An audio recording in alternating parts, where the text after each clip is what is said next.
Hello दोस्तों, I hope कि आप पर श्री कृष्ण जी की दया की बारिश हो रही होगी। आप सभी ठीक हो गए। आप सभी का स्वागत है मेरे चैनल ईस्ट गॉड मैजिक में। आज हम आपको भगवत गीता के अध्याय 1 की सीख के बारे में बताएंगे। शास्त्र कहते हैं कि मनुष्य अगर गिरना चाहे तो वो असुर की तरह नीचे गिर सकता है, और अगर वो उठना चाहे तो देवताओं की तरह ऊपर उठ सकता है।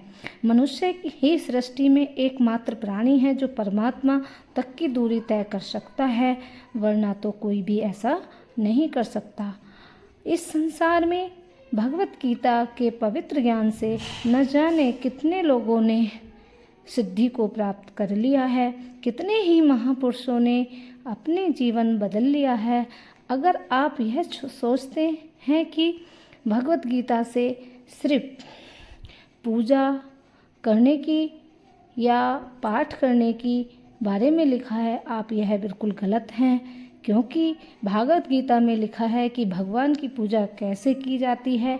गीता सिर्फ एक किताब या धार्मिक ग्रंथ मात्र नहीं है, बल्कि इसमें वे पवित्र ज्ञान हैं जो इस पृथ्वी पर जितने भी लोग जन्म लेकर आते हैं उनको यह सिखाता है कि इस जीवन का असली मतलब क्या होता है। भागवत गीता हमें ये बताती है कि जीवन का असली मकसद क्या है, वास्तव में जीवन कैसे जिया जाता है। मनुष्य अनेक कर्म करता है, अच्छे कर्म करता है, बुरे कर्म करता है, पर भागवत गीता कहता है कि जीवन के हर क्षेत्र में सफल होकर खुशी और आनंद को प्राप्त करो। साथियों, मैं पूरे प्रयास करूंगी कि मैं बहुत सी आसान और सरल शब्दों में आप तक यह पवित्र ज्ञान को पहुंचा सकूं, और इसके साथ ही मैं आपको बताऊंगी कि कैसे आप विभिन्न अध्यायों से मिलने वाली सीख को अपना सकते हैं, अपने जीवन में वर्तमान समय के अनुसार उतार सकते हैं, अप्लाई कर सकते हैं।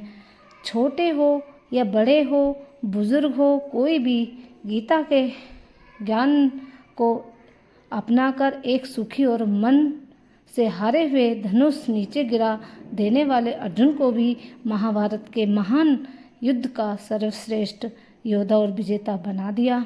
अगर आप भी अपने जीवन में किसी मकसद को लेकर आगे बढ़ना चाहते हैं तो मेरा यकीन मानिए कि आप भी अपनी ज़िंदगी की समस्याओं के जंग के मैदान में अर्जुन हो, और इसलिए मैं ये कहना चाहती हूँ कि अपने जीवन की हर समस्या के समाधान के लिए इस पवित्र गीता ज्ञान को जानना आपके लिए बहुत ही आवश्यक है। आप चाहे कोई भी बिजनेसमैन हो, नेता है या अभिनेता है, गृहिणी है या स्टूडेंट हो, फिर भी किसी भी आयु वर्ग का हो, इस पवित्र ज्ञान में सभी की समस्याओं के समाधान और सभी के प्रश्नों के हल मौजूद हैं। गीता ज्ञान एक ऐसा है कि आखिर भगवद गीता में इसका मतलब क्या है। अब मैं आपको बताती हूँ कि भगवद गीता के बारे में क्या है। श्री भगवद गीता के बारे में कहा गया है कि एक देव की माता ही ऐसी थी जिन्होंने ऐसे पुत्र को जन्म दिया। एको देव की पुत्र एवा एको मतरस्य नमामि सेवा, कर्म एक तस्य देवस्य सेवा। देव की माता ने अर्थात देव की माता ने ऐसे ही पुत्र को जन्म दिया जिन्होंने हमें गीता का ज्ञान दिया। एकमात्र शास्त्र जिसका गायन भगवान के श्री मुख से हुआ और श्री भागवत गीता है, जो कि इनका मुख से गायन हुआ है। महाभारत के रण के मध्यम में धनुधर अर्जुन युद्ध के लिए घबरा गए थे, और भगवान श्री कृष्ण जी ने श्री मुख से जिस शास्त्र का गायन किया, जिस गीत का गायन किया, वह श्रीमद् भगवद गीता है। इस सृष्टि में पूजनीय एकमात्र देव हैं जो भगवान श्री कृष्ण जी हैं, और एकमात्र मंत्र है और उनका नाम है, एकमात्र कर्म है और प्रभु जी की आराधना है। प्रभु जी की आराधना से ही श्री भगवत गीता का जितना भी अध्ययन किया जाए, जितना भी समझा जाए, उतना ही कम है। क्यों? इसे जितनी बार भी पढ़ा और सुना जाता है, उतनी ही बार हमें कुछ ना कुछ नया जानने को मिलता है। भागवत गीता हमें नए ज्ञान का सीख देती है, नए सीखने को ज़रूर मिलता है। इसलिए आपको शांति से बैठकर आंखें बंद करके इस वीडियो की पूरी बातों को सुनना। जब तक समझ में ना आ जाए तब तक बार बार सुनकर अपने मस्तिष्क में बिठा लेना कृष्ण जी के विचारों को।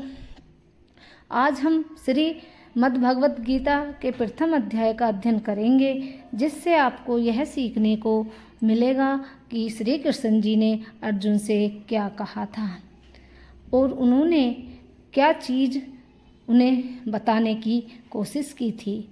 भले ही आप में बहुत नॉलेज हो, आप में बहुत काबिलियत हो, लेकिन उस एक चीज़ की वजह से सही निर्णय या सही डिसीजन नहीं ले पाते हैं और अपने काम में सफल नहीं हो पाते हैं।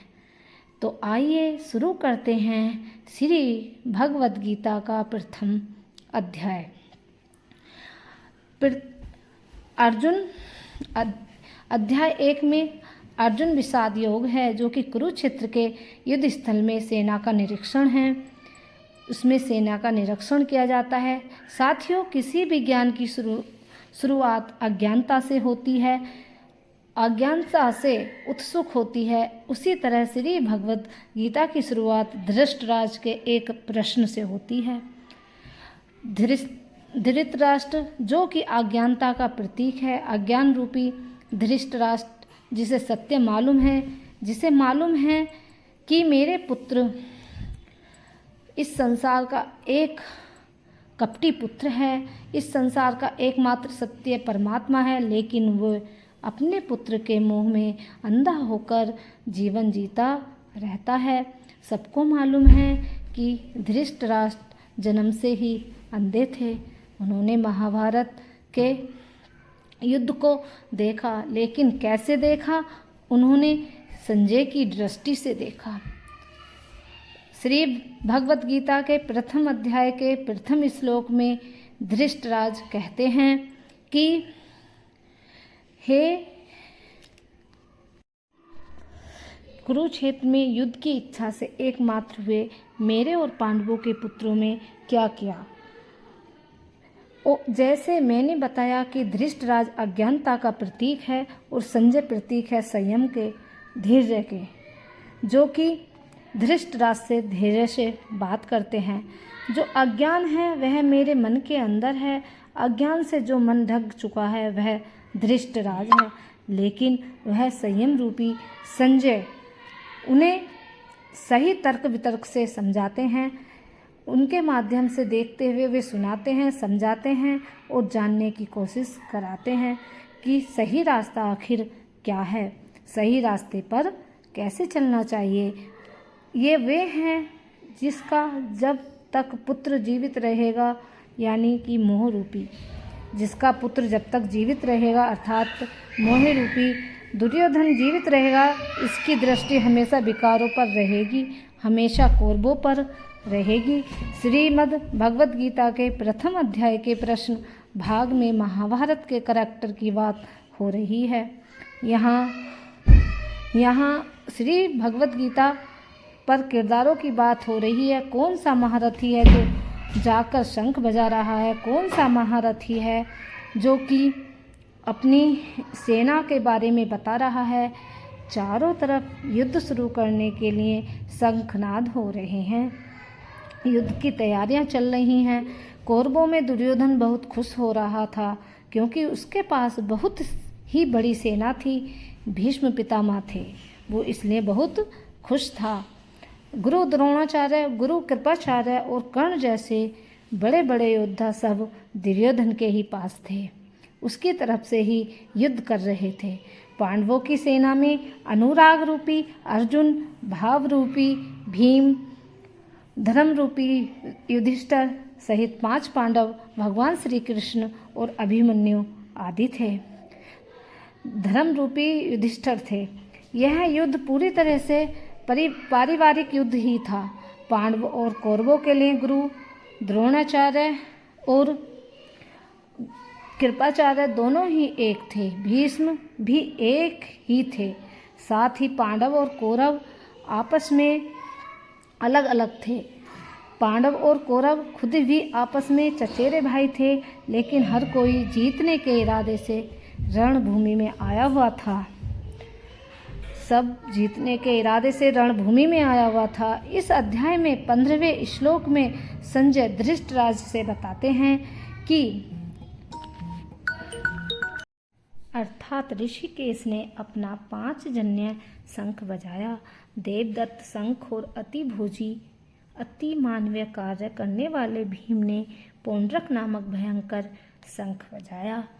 इसी प्रकार सब इस युद्ध की तैयारी करने लगे। इस श्लोक में भगवान श्री कृष्ण को ऋषिकेश कहकर संबोधित किया गया है, क्योंकि वे ही इस युद्ध के संचालक थे।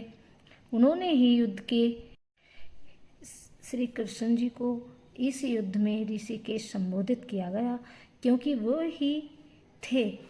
वे ही थे कि समस्त इंद्रियों के स्वामी और सारे जीव उनके भिन्न अंश हैं। अतः जीवों की इंद्रियां भी उनकी और अक्षर हैं, इंद्रियों के अंश के समान हैं। भगवान श्री कृष्ण जी ने इंद्रियों को निर्देशन देते हुए कहा कि संबोधित करते हुए कहा कि युद्ध के लिए तत्पर हो जाओ। आप जैसे जैसे श्री भगवत गीता को पढ़ते जाएंगे तो आपकी समझ में आ जाएगा कि वह बहुत सारे किरदारों, जैसे भागवत गीता जी को पढ़ते जाएंगे तो आप समझते जाएंगे कि बहुत सारे किरदारों के बारे में आगे कोई बात नहीं हुई है। सिर्फ भगवान श्री कृष्ण और अर्जुन जी के बारे में ही सारी भागवत गीता में बात हुई है। संवाद सिमट कर रह जाता है, क्योंकि भगवान श्री कृष्ण जी के मुख से जो शास्त्र निकलता है वह सिर्फ और सिर्फ अनुरागी अर्जुन के लिए ही था। जब हम इसी प्रथम अध्याय के दूसरे भाग में आते हैं तो फिर बात होती है धनुधर अर्जुन की दुविधा की, उसके संचय की। उसे दुविधा है कि वह अपने परिवार के साथ युद्ध करेगा। अर्जुन जो है वह भगवान श्री कृष्ण से कहते हैं कि आप जो मेरे रथ को चलाकर ले जा रहे हैं वह दोनों सेनाओं के बीच में खड़ा कर दीजिए, मध्यम में खड़ा कर दीजिए। मैं देखना चाहता हूँ कि कौन कौन है जो इस युद्ध भूमि में आए हुए हैं मुझसे युद्ध करने के लिए। वह अर्जुन श्री कृष्ण जी से कहता है। भक्त वत्सल भगवान श्री कृष्ण जो अपने परम मित्र अर्जुन के लिए इस युद्ध में उनके सारथी बनना स्वीकार करके आए थे, अर्जुन के साथ सारथी के रूप में रथ पर स्थित हैं। वे अर्जुन के आग्रह अनुसार ही रथ को दोनों ओर सेनाओं के मध्यम ले जाकर खड़ा कर देते हैं। अर्जुन देखते हैं कि दोनों तरफ तो उनके अपने ही खड़े हैं, वे किससे युद्ध करें। कोई काका है, कोई मामा है, कोई गुरु है, कोई भाई है, कोई बंधु है, वो इन सबसे युद्ध कैसे करें। अर्जुन ने युद्ध के मैदान में जहाँ भी देखा वह दोनों तरफ ही सिर्फ परिवार वाले ही नजर आ रहे थे। इस दुविधा में अर्जुन फंसे पड़े थे। यह देखकर अर्जुन बहुत दुखी हुए और व्याकुल हो जाते हैं। उनके हाथ में धनुष भी नीचे गिर जाता है और उसके कारण बुखार सा आ जाता है। समझ में नहीं आता कि ये कैसे हो गया, जिसमें दोनों तरफ अपने ही लोग खड़े हुए हैं। अर्जुन को भी भ्रम हो जाता है कि वे भगवान श्री कृष्ण से कहते हैं कि मैं खड़ा नहीं रह पा रहा हूँ, मैं समर्थ नहीं हूँ, आगे देख नहीं पा रहा हूँ, कि मुझे तो इस युद्ध का लक्ष्मण भी उल्टा दिख रहा है, विपरीत ही दिख रहे हैं। मैं अपने ही कुल को मार के कल्याण को नहीं पाना चाहता, और कुल को मारने से सब कल्याण मिलता है क्या। और वह श्री कृष्ण जी से कहते हैं। धनुधर अर्जुन भगवान श्री कृष्ण को अपने से कम समझते हैं, क्योंकि अर्जुन ने अब तक भगवान श्री कृष्ण जी को सिर्फ अपना मित्र माना, सखा माना, इससे ज़्यादा कुछ नहीं माना। अर्जुन को नहीं पता था कि इस भगवत गीता में आगे चलकर 11वें अध्याय में इसी अर्जुन को जो अनुराग का रूप है उसी को भगवान के विराट रूप में दर्शन होने वाले हैं। यह उसे बिल्कुल भी संदेह नहीं था। धनुधर अर्जुन जो भी है वे अपनी तरफ से तरह तरह के तर्क देते हैं कि वे कैसे भी इस युद्ध में वापस चला जाऊं, इस युद्ध को टाल दिया जाए, लेकिन ये युद्ध अब टाला नहीं जा सकता था।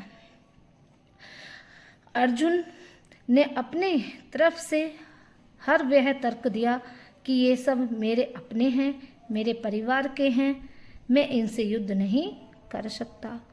इनको मार कर मुझे क्या मिलेगा? मैं अपने ही लोगों को युद्ध में क्यों मारूं? मुझे इस राज्य के लिए तो क्या, अगर कोई तीनों लोग भी दे दे, मैं उसके लिए भी अपनों को नहीं मार सकता। ऐसा युद्ध नहीं करूँगा जिसमें मुझे अपनों को मारना पड़े। वह अर्जुन त्रिलोक का साम्राज्य भी नहीं लेना चाहता, वह तो उसको भी नकार रहा है जो भगवान श्री कृष्ण जी ने ऐसा कहते हुए उससे बोला है। क्या देने वाला है कि अर्जुन तैयार हो जाए, मान जाए इस युद्ध भूमि में उतरने के लिए। श्री कृष्ण जी यह सोच रहे हैं। अर्जुन कहते हैं सब कुछ जाने श्री भगवत गीता के आने वाले अध्यायों में।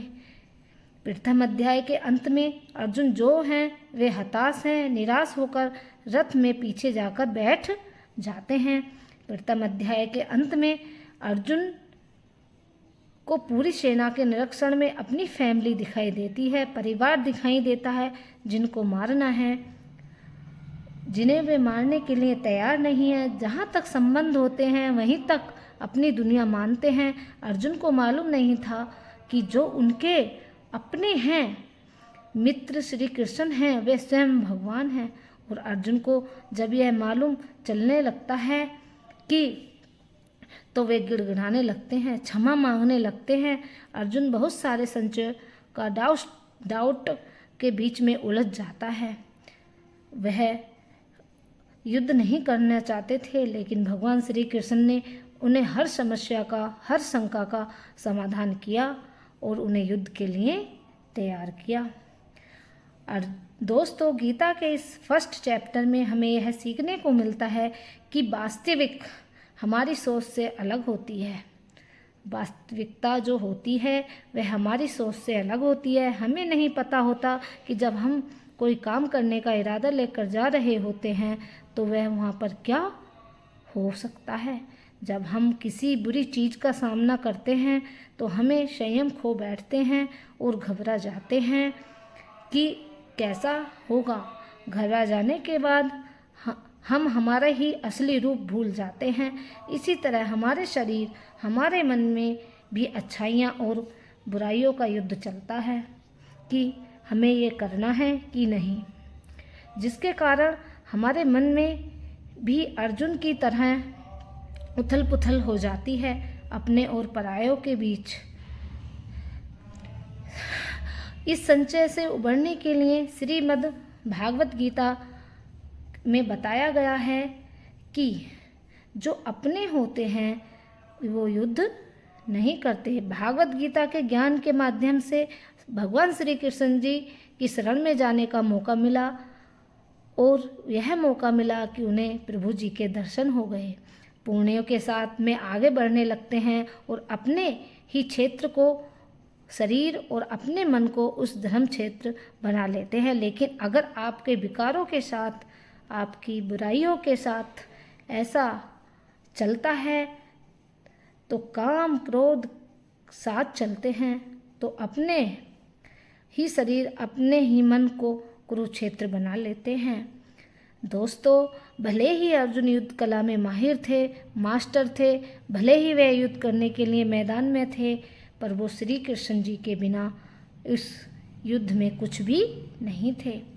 धनुष उठाकर चले आए थे, लेकिन युद्ध सिर्फ हथियारों के चलाने जानने से नहीं होता, उसके लिए इरादे भी मजबूत करने होते हैं। इमोशनल